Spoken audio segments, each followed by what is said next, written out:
ప్రేక్షకులందరికీ నమస్సుమాంజలి. శుక్లాంబరధరం విష్ణుం శశివర్ణం చతుర్భుజం ప్రసన్నవదనం ధ్యాయేత్ సర్వవిఘ్నోపశాంతయే. అగజా ఆనన పద్మార్కం గజాననమహర్నిశం అనేకదంతం భక్తానాం एकदन्तमुपास्महे एकदन्तमुपास्महे. ఓం శ్రీ మహాగణాధిపతియే నమః. ఓం శ్రీ మాత్రే నమః. ఓం శ్రీ సరస్వత్యై నమః. ఓం శ్రీ గురుభ్యో నమః. ఇప్పుడు మనం జూన్ నెల మాస ఫలితాలు చెప్పుకుంటున్నాము.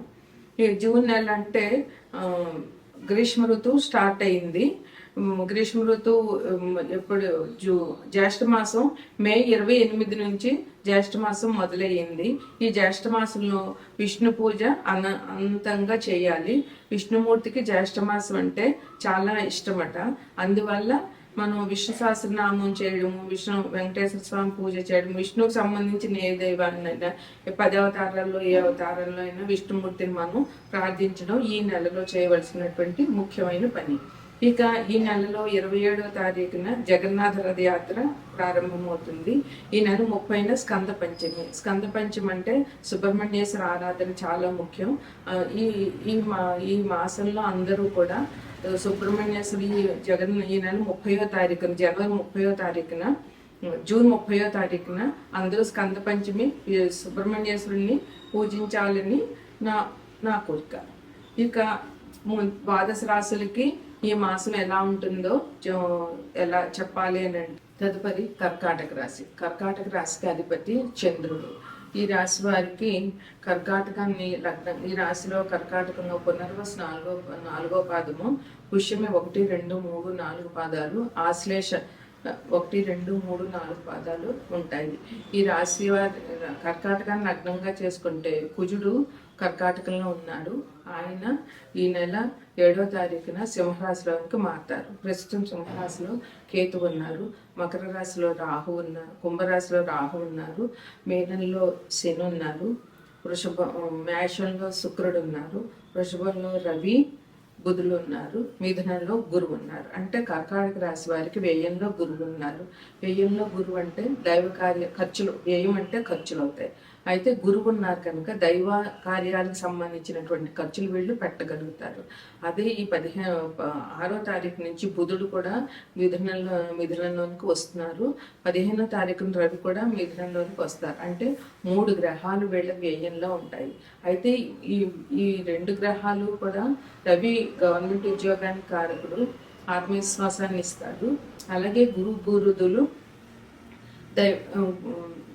మంచి గ్రహాలు, శుభగ్రహాలు. అందువల్ల దైవ కార్యాలకు సంబంధించినటువంటి ఖర్చులు వీళ్ళకి ఉంటాయి. కానీ ఆ ఖర్చు వీళ్ళకి మంచి ఉన్నతినే ఇస్తుంది కనుక మీరు దైవాన్ని ఎలాగో ఖర్చు తప్పదు. అందువల్ల మీరు దైవానికి సంబంధించిన ఖర్చులు పెట్టడం వల్ల మీకు చాలా మంచి జరుగుతుంది. ఇక ఈ రాశి వారికి చాలా బాగుంటుంది. ఈ నెలలో ఎటువంటి ఇబ్బందులు ఉండవు. వ్యాపారం చాలా బాగుంటుంది. వ్యాపారస్తులకి ఎన్ని రకాల మార్గాల్లో మీరు వ్యాపారం చేస్తున్నారో అన్ని రకాల మార్గాల్లోనూ ఆదాయం వస్తుంది. అన్ని వృత్తుల వాళ్ళకి కూడా ఈ మాసం ఆదాయం బాగానే ఉంటుంది. ఇక ఋతుపవనాలు ప్రారంభమయ్యే కనుక వ్యవసాయదారులకు కూడా ఇప్పుడు పంట బాగా ఉంటుంది. అందువల్ల వాళ్ళు కూడా చాలా ఆనందంగా ఉండగలుగుతారు. మీరు తీసుకున్నటువంటి నిర్ణయాలు మీకు మంచి ఫలితాలని ఇస్తాయన్నమాట. అందువల్ల మీరు జాగ్రత్తగా ఆలోచించి సరైన నిర్ణయాలు తీసుకోవడం వల్ల మీకు మంచి జరిగే అవకాశం చాలా ఉంది. మీరు మీ తెలివితేటలే పెట్టుబడిగా పనిని ప్రారంభిస్తారు. అదే తెలివితేటలే ఆ పెట్టుబడిని మీకు ధనాదాయంలాగా మారుస్తాయన్నమాట. అట్లాగే ప్రతి పనిని కూడా ఏదైనా పని ప్రారంభించే ముందు ఒక ప్రణాళికగా వేసుకుని ఇప్పుడు ఈ రోజు ఇచ్చేయాలి, ఈ రోజు ఇచ్చేయాలి ప్రణాళికలు వేసుకోవడం వల్ల మనకి ఒత్తిడి తగ్గుతుంది. అందువల్ల మనకు రేపు ఏం చేయాలన్నది ఈరోజు మనకు ఆలోచన బాగుంటుంది కనుక అట్లా ప్రణాళిక వేసుకుంటే అప్పటికప్పుడు నిర్ణయాలు తీసుకోకుండా ఆ నిర్ణయంలో మంచి చెడు ఆలోచించుకునే సమయం కూడా ఉంటుంది కనుక మంచిగా పనులు పూర్తయ్యే అవకాశం చాలా బాగుంటుంది. ఇక విద్యార్థులకి చాలా బాగుంటుంది నెల. అందుకని కష్టపడి విద్యార్థులు బుధుడు తెలివితేటల్ని ఇస్తాడు. గురువు ఆ తెలివితేటలు అభివృద్ధి చేస్తాడు. అందువల్ల విద్యార్థులు ఈ కర్కాటకంలో పుట్టినటువంటి విద్యార్థులందరూ కూడా శ్రద్ధ పెట్టి విష్ణుమూర్తి ఆరాధన చేసి పని ప్రారంభించారంటే చదువులకి తప్పకుండా సీట్లు దొరుకుతాయి, మంచి సీట్లు వస్తాయి, మంచి కాలేజీల్లో వస్తాయి. అదేవిధంగా ఉద్యోగస్తులకి మంచి ఉద్యోగాలు వస్తాయి. చాలా మంచిగా బాగుంటుంది అందరికీ కూడా.